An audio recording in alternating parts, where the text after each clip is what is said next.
What's going on, people? Welcome back to a brand new video. So I am back in the Ginetta today because the last two videos that I did on it about a year ago did really well, so I decided to make a part 3. So we're going to start with the mileage. It's done 138,752 just clicking over, and we're just going to show you the interior here. So we're going to run through some of the buttons down here.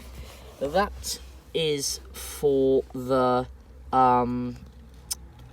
passenger side fan, so that is just down there to keep your legs warm, because as you can see, it is a convertible, so that can get pretty cold. It does have a roof, but you tend not to have the roof on it because it does get very, very tight and claustrophobic in here with the roof on.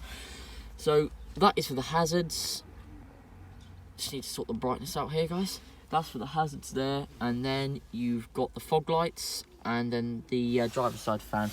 So I'm going to run through the security systems on this car. It does have a mobiliser just there, which you have to scan your little fob in before you start the engine, and then the ignition is down there. It's a proper like ignition barrel, so you put the key in there, turn it twice, and then you wait like 5 seconds for the fuel pump to kick in and everything, and then you start the engine. Another thing that I like about this car is the size of the pedals. Like, I'm wearing boots right now, and if I tried to drive it, you couldn't, because I'll just demonstrate here. Look, like if I tried to use the accelerator, which is that thing there, it is literally so small. And yeah, and also I like the fact you can see all the mechanics. They're right down there. Like, you're really they're really exposed. And the pedals, the brake is not too bad, but the accelerator, I could operate the clutch and that, but the accelerator is it's so hard to use. So just a bit of info about the car. It was a kit car built by a guy called Alan Faraday in 2000, and it's still on the road now. So it's actually my dad's car, and he bought it off Alan, I think, when it was pretty much brand new, and he had it for a while, and then he sold it, and then 15 years later, when we were on holiday, he saw this car go on the market, and he brought it back, which is a pretty cool story. And the guy that had it before him, he bought it for his son, and then his son sadly passed away, so it was sat in a garage for like years, and like the steering wheel went all mouldy, and then it went to a guy called Harvey, and he did it up, and yeah, like he put a bigger wing mirror on it, and a wing mirror, central mirror, because the old one was literally so small. It's got a fire extinguisher there, and it's got harnesses in, which it didn't have before as well. I think that's quite a nice feature of this car, the harnesses.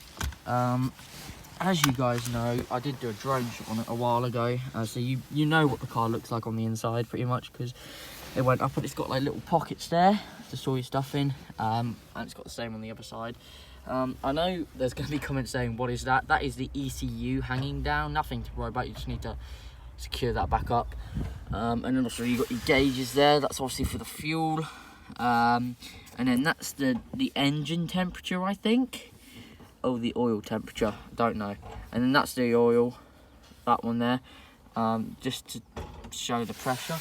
So I'm just going to go around the outside of the car now and show you what it looks like on the outside. So the car is in Lotus Racing Green. Quite a cool colour to have, this car. Most of the parts of this are off a Ford, which is why the ignition barrel looks as it does, because that is off a Ford. So just hopping out now, make sure I don't get dirt on the interior. So that is the interior, pretty nice. And then there's the steering wheel. Got to be careful with the doors, because this car is made out of fiberglass, I think it is. No, I don't. Right, I need to shut the door. It's literally, that's the kind of the clasp it has on it. Please stand by while I shut the door. Right, I think that's got it. So got the fuel cap there. You open it by pulling that up, which I can't. There we go. And then there's a key for that. And then the boot, which is not open right now. But it's actually an alright boot. And then, just gonna cover that up. Got the lights there. And then there are like your reverse light and the other lights there. And then just gonna go around the car. There, your wheels are a nice size, and then as you can see, it's got the Ginetta logo on that. All the bolts and that are under there. It's got a nice little cover on it, and the exhaust is actually just under there. When the car's just been started, you've got to be careful not to burn your leg on it. And there's all the underneath of it. There's the interior from that side. Fire extinguisher there. And then it's got that sticker, which I find is quite funny, because obviously when this drives past, not a lot of people will know what it is. And then that is it from the front there. Okay guys, I hope you guys enjoyed this video. I may do another video on it in the future, but I certainly won't for a while now, because this is a catch-up video. Hope you guys enjoyed, and I'll see you in the next one. Peace!